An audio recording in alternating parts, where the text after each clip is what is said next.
ខ្ញុំរយៈថ្ងៃនេះយើងមកជួបវីដេអូជួបក្នុងវីដេអូថ្មីមួយទៀតហើយដែលខ្ញុំនិយាយអំពីពេលវេលាតើតើជាមួយពេលវេលាអញ្ចឹងបងប្អូនសូមកុំខ្ជះខ្ជាយពេលវេលាទៀតហើយបើសិនជាបងប្អូនកំពុងស្ដាប់វីដេអូនេះបងប្អូនអាចពិចារណាបានបញ្ជាក់បងប្អូនអាចពិចារណាបានសូមកុំកាត់សោះអញ្ចឹងបងប្អូនសូមកុំធ្វើប្រហែសកុំខ្ជិលច្រអូសបងប្អូនអាចពិចារណាមើលចុះខ្ញុំឧទាហរណ៍ជាក់ស្ដែងអញ្ចឹងបងប្អូនអាចរកបាន$5ក្នុងមួយខែមួយឆ្នាំបងប្អូនអាចរកបាន$6,000ហើយបងប្អូនអាចបន្តរបៀបនេះរយៈពេល10ឆ្នាំបងប្អូនអាចនឹងរកបានប្រហែលជា$60,000រយៈពេល10ឆ្នាំគឺ$60,000ប៉ុន្តែបងប្អូននៅទីបំផុតលុយសន្សំរបស់បងប្អូនអាចប្រហែលជាមកដល់20%នៃចំនួននៃលុយនេះផងពួកបងប្អូនត្រូវតែចំណាយចាំបាច់ផ្សេងខ្ញុំនិយាយមិញគឺមិនទាន់ដកចំណាយនោះទេអញ្ចឹងដកចំណាយឲ្យបងប្អូនមិនអាចសល់លុយ20%ទេអញ្ចឹង20%នេះខ្ញុំគិតចំនួនមួយចំនួនដែរតូចតែប៉ុណ្ណោះអញ្ចឹងបើសិនជាបងប្អូនចាយស្កេះខ្ជាយទៀតដកចំណាយចាំបាច់ឬក៏ឈឺអីទៀតប្រហែលជាមិនដល់20%នោះផងវាដល់ពេលហើយវាដល់ពេលបងប្អូនចូលប្រឹងប្រែងបន្ថែមទៀតព្រោះជីវិតបងប្អូនមិនអាចមាន10ឆ្នាំប្រហែលដងទៀតវាដល់ពេលបងប្អូនប្រឹងប្រែងហើយសូមបងប្អូនបន្តប្រយុទ្ធជាមួយនឹងអាភាពខ្ជិលច្រអូសបងប្អូនបន្តកុំការខ្ជិះខ្ជាយបន្តរកលេសអីទៀតកុំបន្តវាដល់ពេលបងប្អូនចាប់ផ្ដើមហើយឆ្នាំ2026ហើយត្រឹមតែ 2-3 ខែក្រោយមកបើសិនជាបងប្អូនចាប់ផ្ដើមប្រឹងប្រែងឲ្យអស់លទ្ធភាពពិតប្រាកដបងប្អូននឹងឃើញមានអារម្មណ៍ថាបងប្អូនមានកម្លាំងចិត្តជាងមុនបងប្អូនបន្តធ្វើវាទៀតបងប្អូនមានអារម្មណ៍ថាផ្លាស់ប្ដូរគណិតបងប្អូនកាន់តែមកស្រួចបងប្អូនជាឆ្ងាយពីការសេពគប់អវិជ្ជមានដើរលេងបងប្អូនសាកធ្វើទៅមើលបងប្អូននឹងមានអារម្មណ៍មួយថាបងប្អូនផ្លាស់ប្ដូរអាហ្នឹងគេហៅថាជោគជ័យដូចគ្នាមិនត្រឹមតែមានខ្ញុំសល់លុយខ្ញុំសល់ឡានថាជោគជ័យបងប្អូនក៏ថាបងប្អូនផ្លាស់ប្ដូរទម្លាប់អាក្រក់ទៅល្អបងប្អូនជោគជ័យហើយអាហ្នឹងគេថាជោគជ័យមួយបងប្អូនរៀនអរគុណខ្លួនឯងចឹងបងប្អូនសាកធ្វើ 2-3 ឆ្នាំបងប្អូនមានអារម្មណ៍ថាវ៉ាវបងប្អូនផ្លាស់ប្ដូរច្រើនមែនតើចឹងអាកតាសេពគប់តំណាក់តំណងរបស់បងប្អូនផ្លាស់ប្ដូរទាំងអស់បងប្អូនរៀនស្គាល់មនុស្សដែលមានគោលដៅរៀនស្គាល់មនុស្សដែលនិយាយអវិជ្ជមានគុំនិយាយអវិជ្ជមាននាំបងប្អូនដើរលេងស៊ីផាក់បងប្អូនអាចនឹងនិយាយពីទស្សនវិស័យឬក៏ការធ្វើអីផ្សេងៗជាមួយនឹង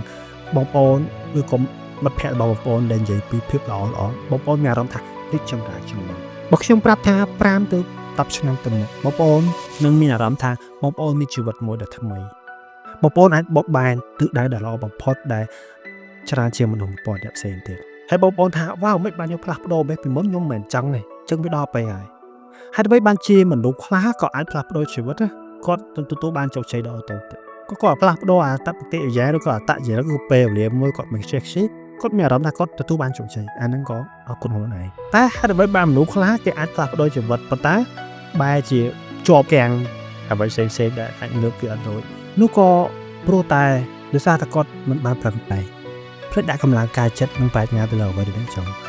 តែថាបងប្អូនទទួលបានជោគជ័យហើយតែបងប្អូនមិនអាចដាក់ការប្រឹងប្រែងបងប្អូនអត់ទទួលអ្វីដែលបងប្អូនចង់មកអ្នកខ្លះអត់មានពាក់បំណុលណាគេតែមានអារម្មណ៍មួយថាកណ្ដោយកណ្ដែងអស់សង្ឃឹមនៅក្នុងជីវិតមែនតើតែគាត់នឹងមិនទាន់មានបំណុលគាត់អត់មានបំណិនជីវិតគាត់គ្រាន់តែរស់នៅដែលមិនទាន់បានប្រឹងប្រែងផងគាត់មានអារម្មណ៍ថាគាត់បោះចង់បងគាត់អស់ទៅកម្លាំងទៅចិត្តនៅធ្វើអ្វីមួយផ្សេងទៀតបងប្អូនស្ដាប់បងប្អូនដល់ពេលហើយគិតមុតភ្នែកគិតមើលថាតើមើលមនុស្សប្រមាណនេះដែលកំពុងតែអត់មានផ្ទះនៅបងប្អូនកំពុងតែអង្គុយញ៉ាំបាយឆ្ងាញ់ដេកក្នុងទៅសញ្ជាក់ឬក៏មានទាំងហាងនេះតែបងប្អូនអាចសាកសម័យថាប្រមាណអ្នកទៀតដែលកំពុងគាត់ទៅកំពុងតែរងអាហារញ៉ាំនៅឡើយទេគាត់មិនទាន់បាននឹងសម្រាប់ផងមក8 9 10យប់ហើយអញ្ចឹងបើសិនជាបងប្អូនចាប់ផ្ដើមធ្វើវាឥឡូវទៅគេហៅថាបងប្អូនតក់ពេញកំពុងចុះប៉ុន្តែបងប្អូនត្រូវដឹងថាតក់នេះពេញកំពុងមេតក់ក៏អាចដំរុះថ្មបានដែរអញ្ចឹងវាធ្វើឲ្យបងប្អូនធ្វើមកជាងមុន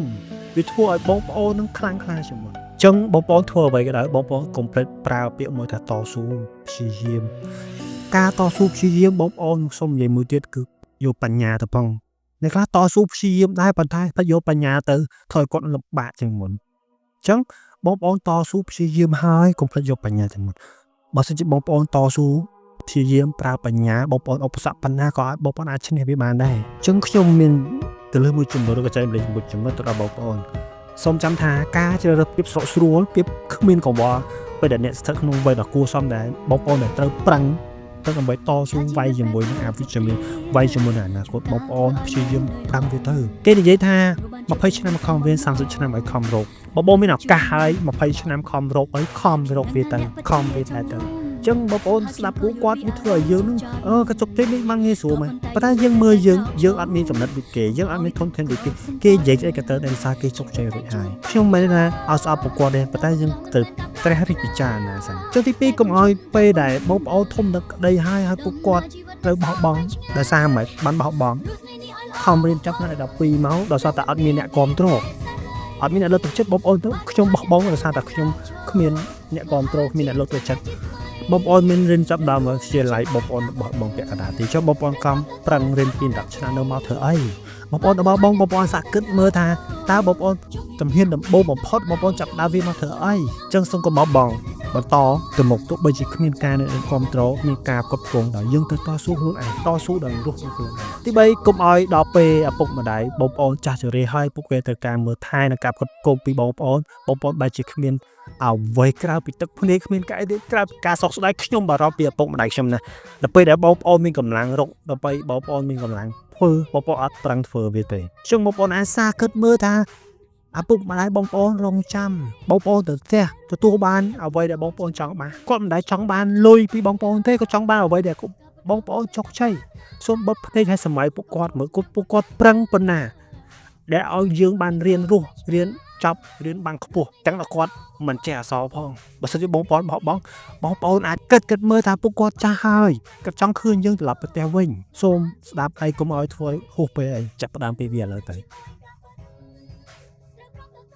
កុំឲ្យដល់ពេលដែលបងប្អូនញាក់ក្រោយទៅអត្តការរបស់បងប្អូនហើយបងប្អូនគ្មានអ្វីក្រៅពីខ្ជិះខ្ជាយពេលវេលាខ្ញុំពិតជាសោកស្ដាយនឹងការដែលខ្ញុំម្ដាយខ្ញុំនៅរស់ឪពុកខ្ញុំនៅរស់ខ្ញុំមិនបានជួយអ្វីគាត់អញ្ចឹងខ្ញុំបញ្ជាក់មកទៀតបងប្អូនទាំងនេះហើយគឺជាហេតុផលដែលធំបំផុតដែលរបស់បងប្អូនដែលមិនខំប្រឹងប្រែងពីក្មេងមកដល់ឥឡូវទៅធ្វើបងប្អូនមានការសោកស្ដាយអញ្ចឹងកុំឲ្យមានអាពាក្យថាសោកស្ដាយហួសពេលសោះបងប្អូនចាប់ផ្ដើមធ្វើវាទៅផ្លាស់ប្ដូរវាឥឡូវហ្នឹងទៅ2026ហើយ